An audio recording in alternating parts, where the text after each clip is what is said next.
few years back. I was in the field working, and whenever I would press that throttle, my weed whacker wouldn't get up to full RPM. What I did next was to take it back to my tailgate and begin the whole troubleshooting process. And before I get started, I think about three things: fuel, air, spark. It would come on just fine and run just fine, so I decided to eliminate spark and start off with air. I removed the air filter, inspected it, cleaned it. It was fine, same issue. I then next moved on to fuel. I drained the gas, inspected the fuel filter just because I've had issues in the past where it would just bog down from having a dirty fuel filter.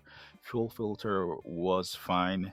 I next went on to adjusting the carburetor. I figured that maybe something was off and it needed some maintenance. I moved around the high speed and stuff like that, and it was the same. So I pretty much eliminated fuel and I went back to air.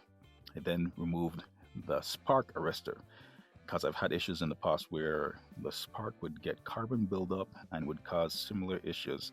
Remove the spark arrestor wasn't an issue, but whenever I remove the spark arrestor, I tend to remove the muffler too because it's just a way for me to take a peek at the piston and see if it's in good health or if there's any kind of damage. When I removed that muffler, I saw the culprit. It was carbon buildup and it had formed a thick layer like a grill. So I pretty much was restricting airflow. Next step was to clean out this carbon buildup. What I did was remove the spark plug so I could turn the flywheel and the piston head just enough to cover up that entrance at the exhaust because I didn't want any kind of debris to fall back into the cylinder head. And then I used some WD-40 to pretty much spray into the carbon buildup, but that's what I had at the time. There might be better products out there that you can use. And then took a flathead screwdriver, a small one, and carefully chipped away the carbon deposit. And then I would turn it over and flush it out, and did this over and over until it was gone.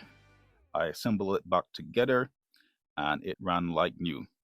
Now, one thing I must say is to be very careful once you're cleaning out the deposit with a screwdriver because you might just cause damage. That was my troubleshooting procedure. You just want to think about those three things and then work your way through each one of them. And you might have several symptoms of carbon buildup. It might just be smoking, your engine's getting overheated.